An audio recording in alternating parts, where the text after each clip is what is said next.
Island of the Blue Dolphins, Chapter 18. Flowers were plentiful that spring because of the winter's heavy rains. The dunes were covered with mats of sand flowers, which are red and have tiny eyes that are sometimes pink and sometimes white.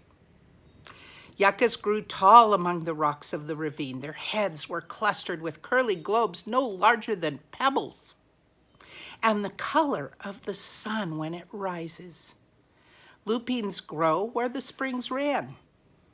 From the sunny cliffs and crevices where no one would think anything could grow, sprang the little red and yellow fountains of the como bush.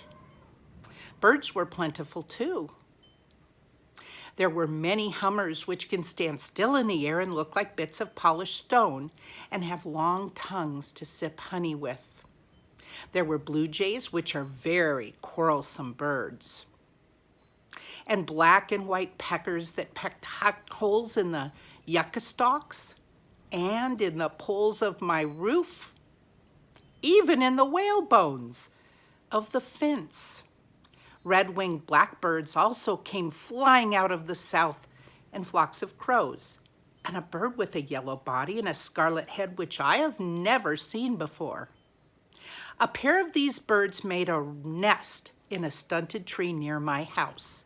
It was made from strings of the yucca bush and had a small opening at the top and hung down like a pouch. The mother laid 2 speckled eggs, which she and her mate took turns sitting on. After the eggs hatched, I put shreds of abalone under the tree, and these she fed to her young. The young birds were not like their mother and father, being gray and very ugly. But anyway, I took them from the nest and put them in a small cage that I made of reeds. Well, she wants more pets. So later in the spring, when all the birds except the crows left the island and flew off to the north, I had these 2 for friends. They soon grew beautiful feathers like those of their parents and began to make the same sound, which was reap, reap.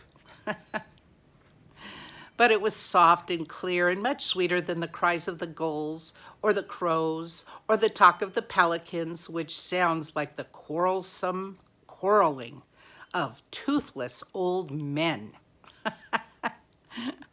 Before summer came, the cage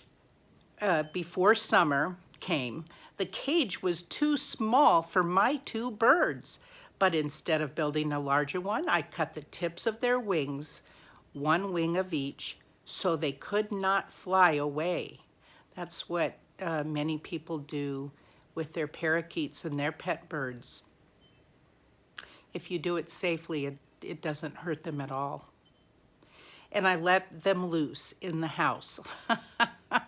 Dennis, she's like you. She lets her birds loose in the house. By the time their wings had grown out, they had learned to take food from my hand, so they're tamed. They would jump down from the roof and perch on my arm and leg, making their reap, reap sound. When their wings began to feather out, I cut them again. This time, I let them loose in the yard, where they hopped around hunting food, perching on Rontu, who by now had gotten used to them. Well, that's something, perching on the dog.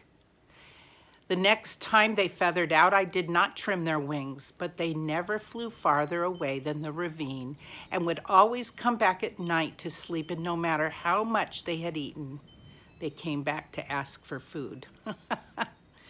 One, because he was larger, I called Tanor. I named him after a young man I liked who had been killed by the Aleuts. The other was Lurai, which was a name I wished I had been called instead of Karana. Do you have a name that you wished you would have been called? Well, I just like to think that God moved your parents to name you the name you have. During the time that I was taming the birds, I made another skirt. This one I also made of yucca, the fibers softened in water and braided into twine. I made it just like the others, with folds running lengthwise. It was open on both sides and hung to my knees. The belt I made of seal skin, which could be tied in a knot, well, quite fashionable. I also made a pair of sandals from sealskin for walking over the dunes when the sun was hot, or just to be dressed up when I wore my new yucca skirt of twine. Often I put on the skirt and the sandals and walked along the cliff with Rontu. Sometimes I made a wreath of flowers and fastened it to my hair. After the Aleuts had killed our men at Coral Cove, all the women of our tribe had singed their hair short as a sign of mourning. I had singed mine too, with a faggot, which is a burning stick, I believe.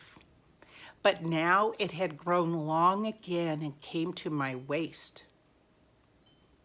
I parted it and let it fall down my back, except when I wore a wreath. Then I made braids and fastened them with long whalebone pins. She likes to get dressed up. I also made a wreath for Rontu's neck, which he did not like. Together we would walk along the cliff looking at the sea, and though the white man's ship did not return that spring, it was a happy time. Boy, pets really can make us happy, and beauty can make us happy. Being busy can make us happy. The air smelled of flowers and the birds sang everywhere. That was chapter 18 of our beautiful book, Island of the Blue Dolphins by Scott Odell.